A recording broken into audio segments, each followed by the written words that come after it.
What's going on, everyone? Welcome back to the channel. In this video, I'm going to bring you my review of the Canon. This is the RF 35mm 1.8, and this falls more into their budget-oriented line when it comes to actually lenses. It generally goes for around $500 is what the general asking price, retail price is for it. It does go on sale for $449 at times. I actually purchased it from the Canon outlet for $399, which is generally where I'd recommend purchasing this from, mainly because you still get that 1-year warranty, and I don't see any reason why you wouldn't want to save $100. It comes with the same warranty as if new.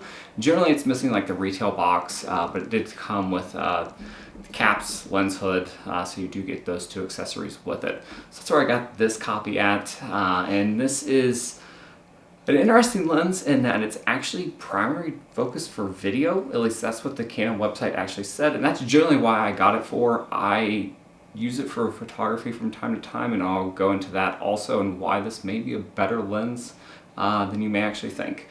So a little bit cheap in the build. It is mainly all plastic. The actual rings around here, the aperture ring, or you can set this ring as a control ring, you can set it to whatever you want, and the actual focus ring are actually really good. They have nice clicks to them, they feel well in place, they don't feel like a cheap built product, but it is plastic. It's fairly light, it's not a very heavy lens, so you notice that when you pick it up that it is a very good travel lens, so you can use this for a lot of times traveling. The only negative about that is with the build quality, there's no weather sealing. There's no rubber gasket, which I'm kind of disappointed in that you don't get.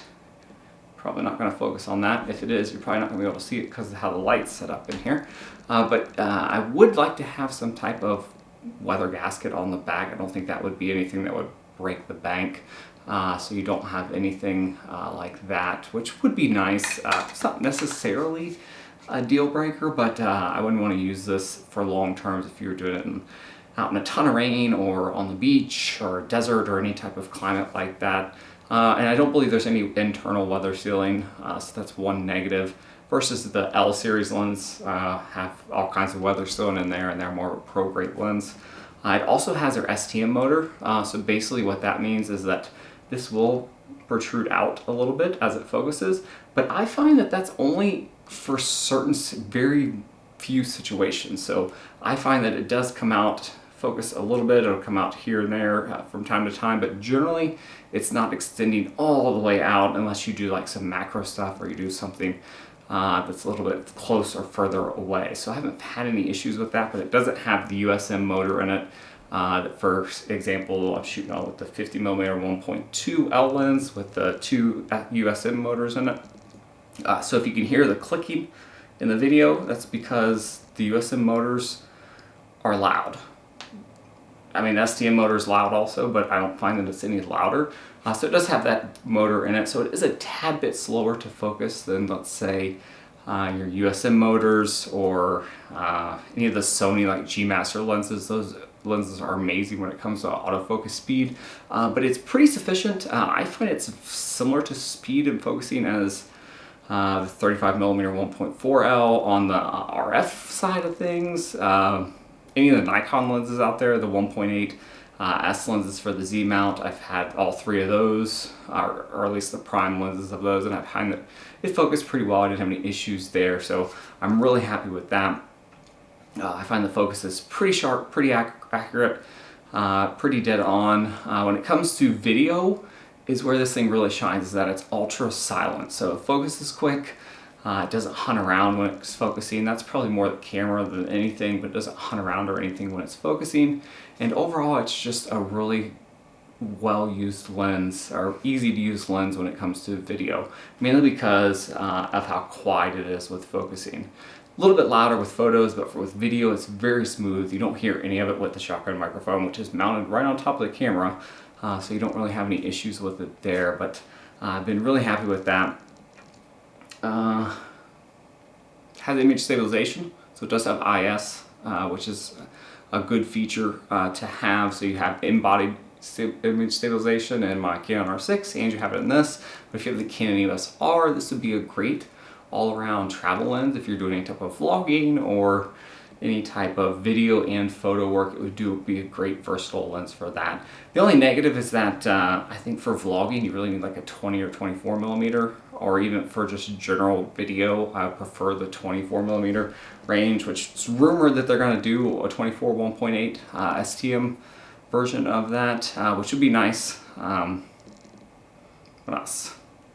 I don't use it for macro. I don't know. I don't think it's a one-to-one macro anyway, so I don't think it's a dedicated macro lens. They just labeled it as that. But for the price point, I think this, and especially if you're in the 35 millimeter focal range, which is my preferred to focal range, I actually use this lens even more for photo than I do the 50 1.2L, mainly because the 50 1.2L is so friggin' heavy.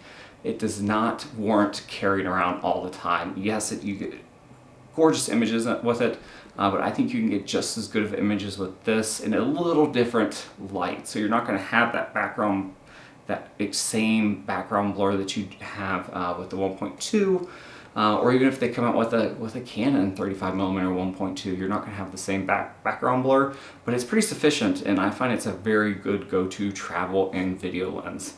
I wish it was 24 millimeters, but rumor is that's coming. Probably would be here right now if it wasn't for COVID.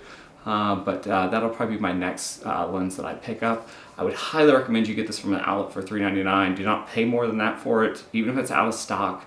I just checked it every day for about 2 or 3 days, and then finally it was in stock, and I went and purchased it, and I've been really happy with it. I've purchased most of my Canon lenses from the outlet. The 50mm 1.2L that I'm shooting from here came from there also, and I've had really good luck with their stuff.